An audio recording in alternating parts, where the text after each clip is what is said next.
3. Bon, c'est vrai, quatrième point au Boloba qui est un serment qui bat tout bazana sima serment. C'est vrai qu'il a lingi les lots expliqué batu serment aux années. Tobi qui à partir à fils pro, si na qui niveau likolo kuna na kata mouvement ya miss batu basinon tam si yo mon post signer les lots faut expliquer batu pourquoi yo mon comment so qui yo mon au signer expliquer batu na dimension na grandeur à makambo bino bo sintsaka batu ba vraiment la vérité et là on nango batu ba signer na ba vie na bango sans le savoir quoi pesa na biso moyana.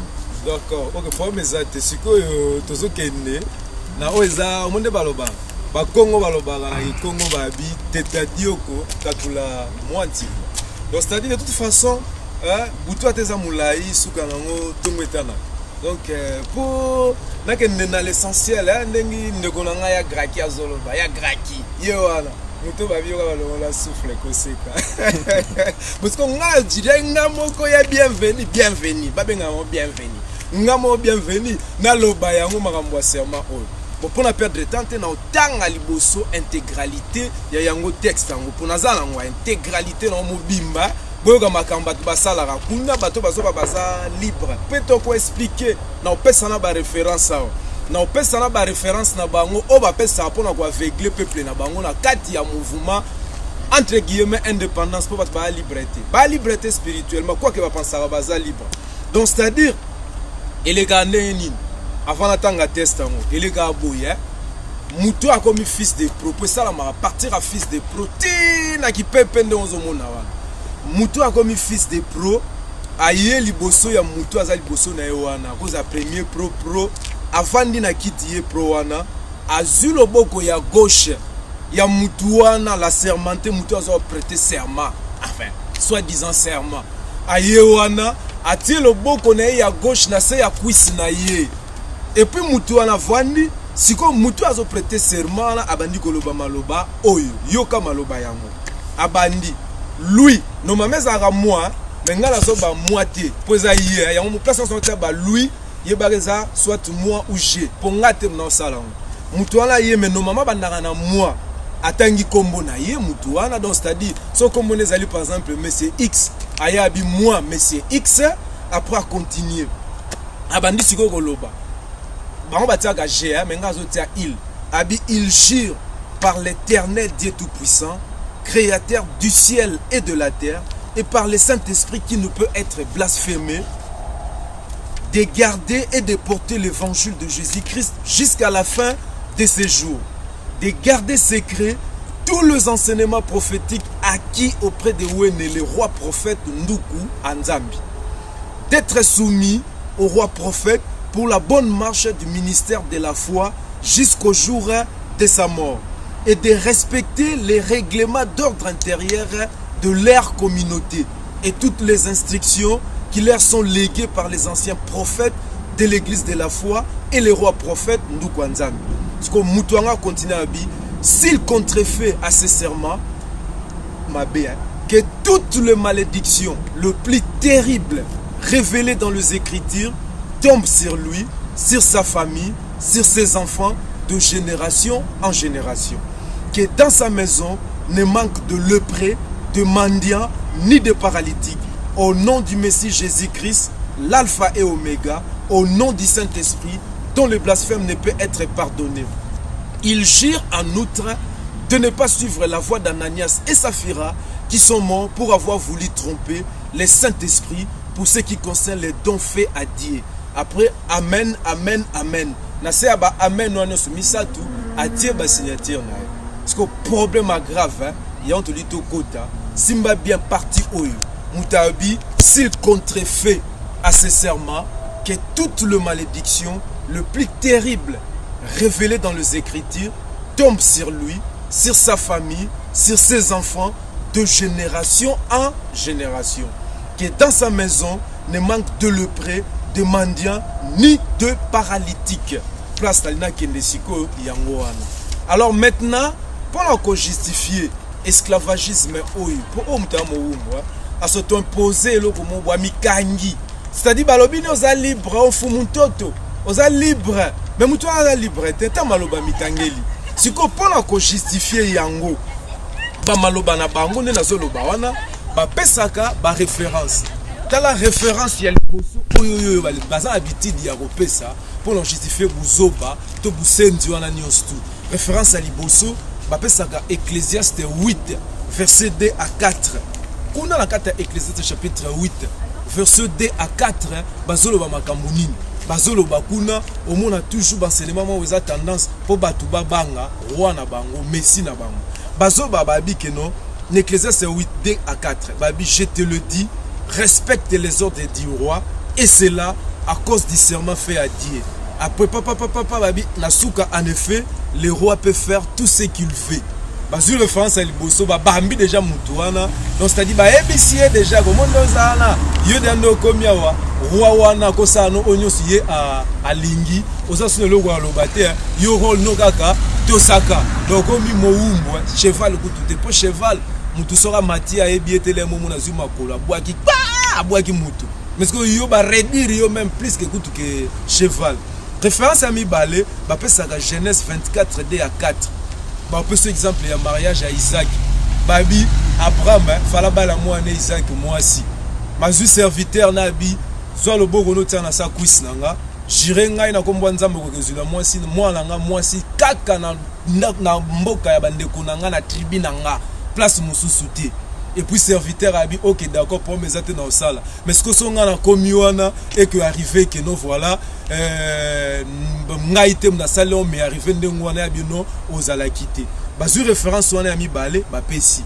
référence à mi ça tout pour banque ça sous mutu ba pesi référence à Genèse chapitre 50 verset 25 babi Joseph tangazo kufa a pesi instruction na bana na abibo jirenga pour kufela en Égypte abibo jirenga ke tango bobima na boumbu pour na binzamba ba misabino bo jire ke bo mema miku wana nga place bogo kende ba wabi pour mes alités ce que ba référence ba pesa rabatu yango wana pour na ko expliquer ngo mais maintenant pour to kota na développement plutôt panza référence ngwa to tangelo ga liboso l'enseignement Seigneur Jésus-Christ na Matthieu chapitre 5 verset 33 37 azolo banini azolo baboyabi vous avez encore un prix qu'il a été dit aux anciens, ne te parjure pas, mais acquitte-toi de te serment devant le Seigneur.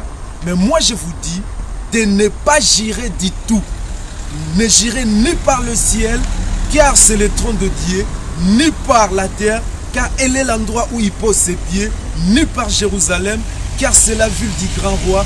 Ne jurez pas davantage sur la tête, car tu ne peux en rendre blanc ou noir un seul de tes cheveux. Que votre parole soit oui ou non. Tout le surplis vient du mauvais. Voilà l'évangile à Jésus-Christ. Aïe, modèle. Il y a un évangile naïe. Ma camino aïe nango. Habité, bah sarabino, bah serment de bah référence. Oh Genèse. Oh ce qui mariage à Isaac. Oh ce qui Joseph habité. Boga ko ça faut sermenter. So saliango a quitté na bah serment na. Menga na ebis bino nga Jésus-Christ. On a yé ko kufa po na bino. Na lima kamboana te. Qu'on j'irai même pas donc na ciel te na terre te tout simplement oui non eza oui et puis non eza non ya mais yo legisi mutu alinga zo baptême opposer ba question obe ndimi ko sala Yesu Christ na passe na bisem mutu ana bi oui siko eloko ni nozo baksile suna sima kuna tanga ko mi fils de protilikolo po babi o nyo sezo landa na sima Yesu abi ngo ezali bloko ya Satan ezo wite pa ya mauvais mutu sa pesi o oui ou bien mutu alingine makambo fo ata lobi non siko pourquoi faut pas baksile bloko oyo nyoso na zo loba aw et puis même ceux qui t'ont développé yango ba référence au baba pesa wana ya liboso Ecclésiaste bazo ba ko roi ko sala o ya lingi mutu ko tourner makambo sa ezate respecter na bien royauté na kata mouvement wana misebandi na neni sina 93 nde ba français ba loba ba belge ba na 93 donc c'est-à-dire ba royaume nyonso existera na terre awawawa omona ba roi wana basala o bango balingi soke na roi ma Belgique omona roi na Belgique asala o ya lingi kende na Angleterre reine Elisabeth asala o ya lingi oke na Maroc Albert asala o ya lingi ezalaka te ou en Espagne roi sala o ya lingi déjà coup so okei na bamboka on habite le roi règne mais ne gouverne pas c'est-à-dire yete mutazora ba décision et puis basala o ba lingi te donc déjà la ndenga cher so bando tel référence aux opesangai mais soit ba royauté o ebanda va bino na mouvement la bino baroi wana bakonzi wana basala biloko bango balingi te basalaka ndenge wana te. Mais comment yo pesa référence oyo pour appuyer bêtise ya roi na okeno akosala oyo alingi yo mona baroyauté wana bato base comporter ndenge wana. Et puis dede tant ozopesa bato exemple oyo yo kino voilà ya Genèse na Genèse ono voilà Père Abraham atie serviteur na ye loboko na se akwisi yebisa ngai ndeko na ngai omona ki place Père Abraham abakse malobake soki au contre frère na serment oyo c'est-à-dire soko sali nde na tindi yo te ba malédiction ko ela yo obota ba lépreux obota ba mandia ozana ba paralytique exacté. Mais ozopesa ba tout référence au pourquoi opesa ngona cadre nini eza en sens te ndenge moko na instruction ya Joseph ozolobela wana Joseph tanga zo baba ne bobimisa na kat Égypte.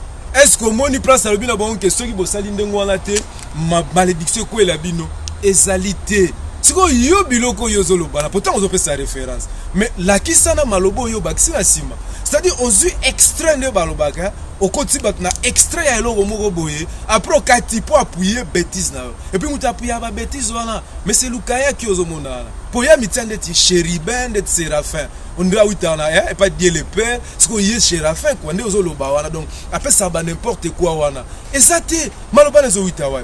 Top exemple na to lobana ma royauté soto zongi wana.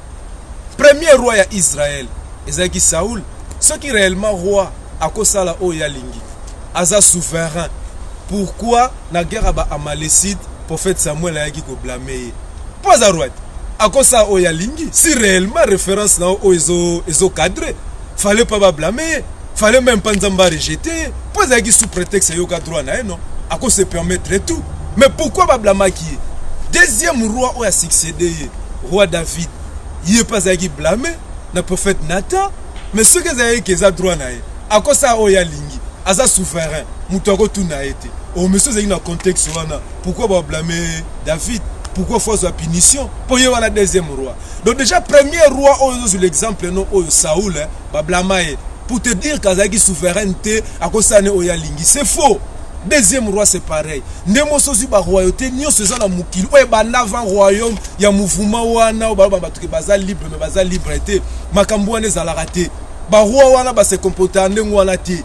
Ba salaka o ba lingité. Yango toza na terre o na planète mususu pesa ba enseignement wana. Peut-être bozo fait ba déconnecter bango après ba koti ba biloko mobo na batu neti ba monsieur Lukaya kio. Basolo babango n'importe quoi bango pe bandima na bango basomona que oui bako appuyer ngo nyoso na pona ko étendre règne ya Satan. Jésus Christ abi na Pierre même ti abi oui Seigneur oyebi na lingaka o 3 fois kutu waza isemate abi batela ba meme na ngai la kisangai esika nini Jésus Christ abi na Pierre soki osali nde na lobi na yote makambu oyo elanda yo. Bref Yesu alobi na Matthieu 5 na utotanga a 33 37 bakata sermate. Kota na Nouveau Testament. Bango nyosti bayo wana ba Pierre, ba Paul, ba Jacques, la kisa mutu o basalisa ki serment. Azate ndengi moko na so makambo e kamwisaka bat l'église de la foi par le Messie Jésus-Christ. Oye moko le professeur de professeurs, le maître de maîtres, papa bakwa lu futu moti lobo Antoine Atika. Asal sa ba biloko te bayebi yango te ezalaka même pas existaka te. Donc on nyonso na benga beza fémis évangile selon miss tout ça yango zomo na mesedi ka saka na bango yango zomo na mesedi ka zo bande ti ben poli batu bakoma paranoïa bazo banga afinga bango basendi aloba tata mobimba voilà mabele telema kende boy yabi le roi est souverain azo banga ina bageno akufa abota ba mandia abota ba lépreux eza mensonge évangile soko tangisi yango na bangomba mususu so tangisi yango na l'église mususu batanga christianisme o ba ofinga ya bakoseka bakochola bayoka na soni makambo ekamwisaka bato bauti pa papa ntolo po papa ntolo na formaki bato ebele bango nyos place bakenda basasa bandimi biloko te bapesa kutu bato mamwa minene koleka oyo eza na misi ndenge misi po misi akanzane dike ye danse nde balobaka mfumu ntoto c'est faux otali formation dans l'église de la foi par le Messie Jésus qui sobi oui o pena neto yoka go prophète nde bezeke banda oleka yango pena na omona awa donc makela pamba bato monde bato balobaka voiture azo balaka ke yaza 4x4 mozoto apena ke voiture azo dinda na mabele mais ce azo force azo balaka te na 4x4 o mekeni mo dinda na mabele ndenge ozo mona mamboleka na miso donc c'est-à-dire ba côté na cerveau ke yaza danser asa 4x4 mais ça ndenge wana te serment o ezalaka te so na otanga ngo existera te naza texte ngo yango na simbian naza lango ndenge toyoka Benjamin toloba awa textuellement pareil oyo eza avertissement to ba to na temps en silence mutu abanga mutu te boyebi biso bien a na poto boyebi ke to banga rate biso na mutu abanga te ngala craignaka die na respectera mutu créateur na eza die na yebi koloba no epa papa na ngana mama na nga so likambo eza clair te bonga plus forte raison na mwana mokaza mal poli oyo azo intimider bino oyo kaka ba bobo sana rate serment bosala omo azo batina camarade à papa no ko bosana maloba papa ebisa ki to so sala ngo to za modi mais pourtant yo zo ba ke ko modi même papa na mama na hote mwana ko modi mama na ye ou bien papa ndenga zala ko modi mère biologique na ye ako bane ba phrase ndengo wana yo sa nonga bi mwana na za mal poli très impoli azo fingisa évangile à Jésus Christ bazo bébé sa image à Père Antoine a tikeki makambo te ayebi yango te eza fait miss évangile selon miss et papa ba ko lu futi ombochilo makambo